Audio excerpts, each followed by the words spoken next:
Hello students, welcome back to organised knowledge channel. और आज की इस वीडियो में बच्चों हम डिस्कस करेंगे worksheet number 15 for class 7th। विषय होगा सामाजिक विज्ञान। और ये वर्कशीट बच्चों आपके लिए 16 नवंबर 2020 के लिए शिक्षा निदेशालय की ओर से शेड्यूल की गई है। आज की वर्कशीट का टॉपिक है बच्चों समानता।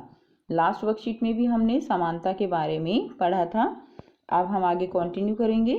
संसार के अधिकांश लोकतंत्रीय देशों में समानता के मुद्दे पर विशेष रूप से संघर्ष हो रहे हैं।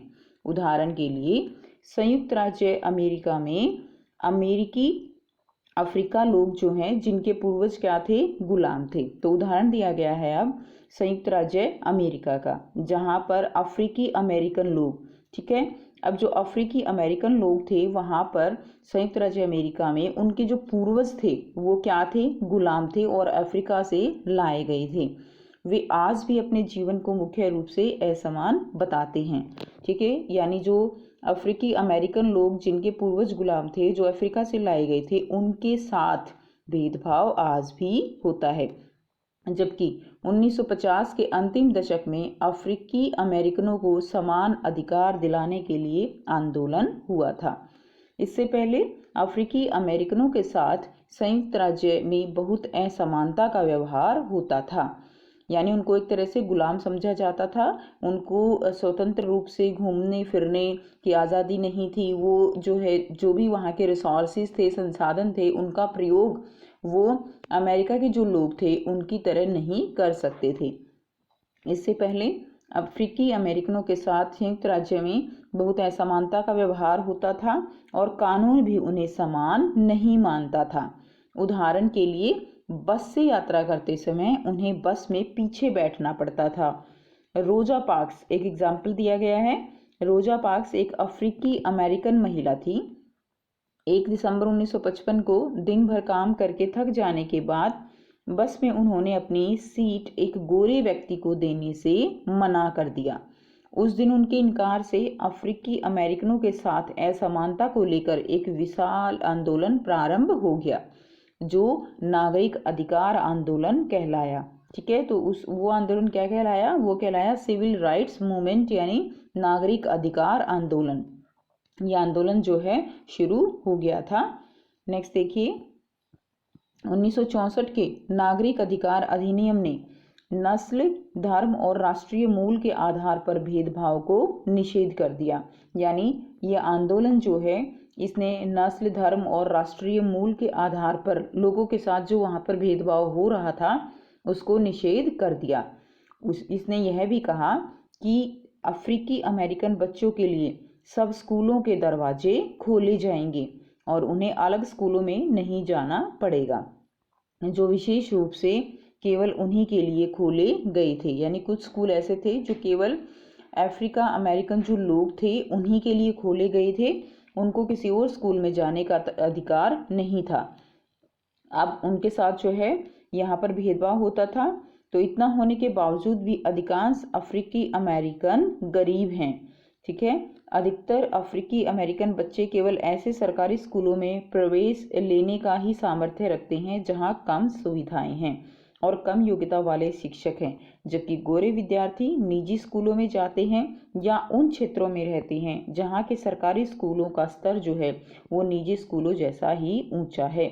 यानी बच्चों के साथ जो शिक्षा को लेकर वो भेदभाव जो है वो अभी भी देखने को मिलता है कि अभी भी जो अफ्रीकी अमेरिकन जो बच्चे हैं वो जो है केवल सरकारी स्कूलों में ही एडमिशन लेते हैं जहां कम सुविधाएं हैं या कम योग्यता वाले टीचर्स हैं। लेकिन जो गोरे विद्यार्थी हैं वो जो है प्राइवेट स्कूल्स उनके लिए खोले गए हैं या फिर कुछ ऐसे गवर्नमेंट स्कूल जो पब्लिक स्कूलों के जैसे ही उनका जो लेवल है वो बहुत ऊंचा है।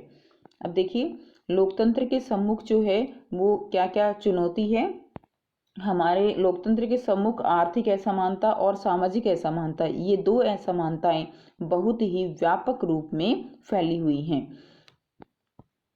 नेक्स्ट, भारत के संविधान के अनुच्छेद 15 के अंश।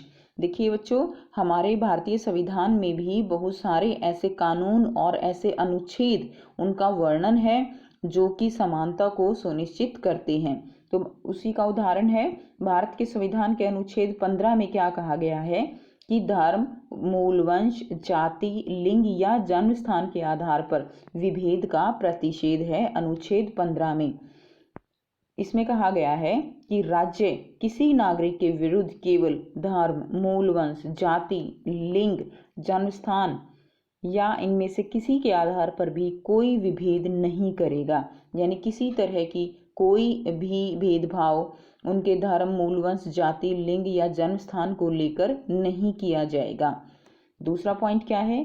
कोई नागरिक केवल धर्म, मूल वंश, जाति, लिंग, जन्म स्थान या इनमें से किसी भी आधार पर किसी भी व्यक्ति को दुकानों, सार्वजनिक भोजनालयों, होटल और सार्वजनिक मनोरंजन के स्थानों में प्रवेश जो है वो व्यक्ति कर सकता है।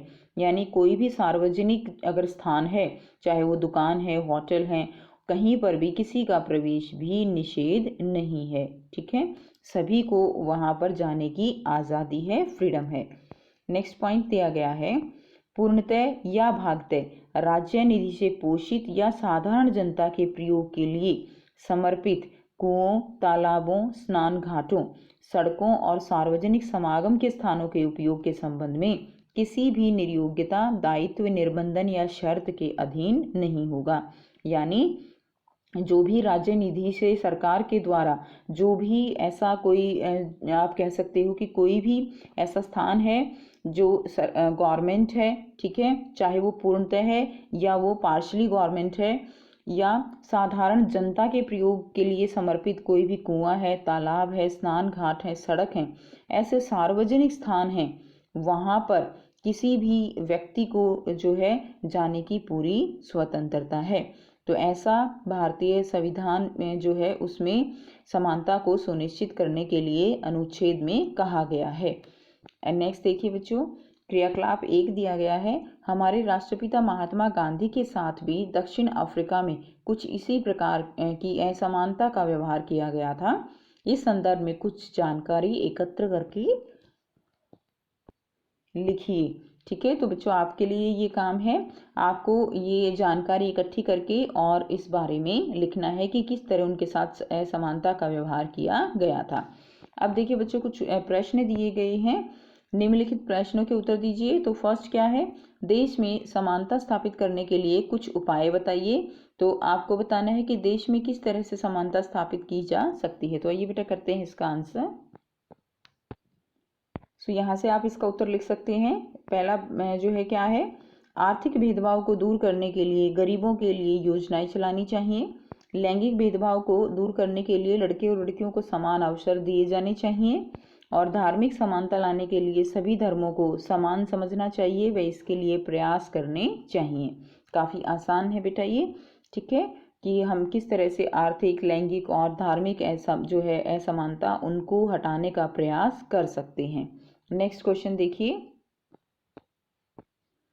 प्रश्न 2 है, भारतीय संविधान समानता को किस प्रकार सुनिश्चित करता है, वर्णन कीजिए। तो भारतीय संविधान में समानता को सुनिश्चित करने के लिए क्या प्रावधान है वो आपको बताना है। तो आइए बेटा करते हैं इसका आंसर।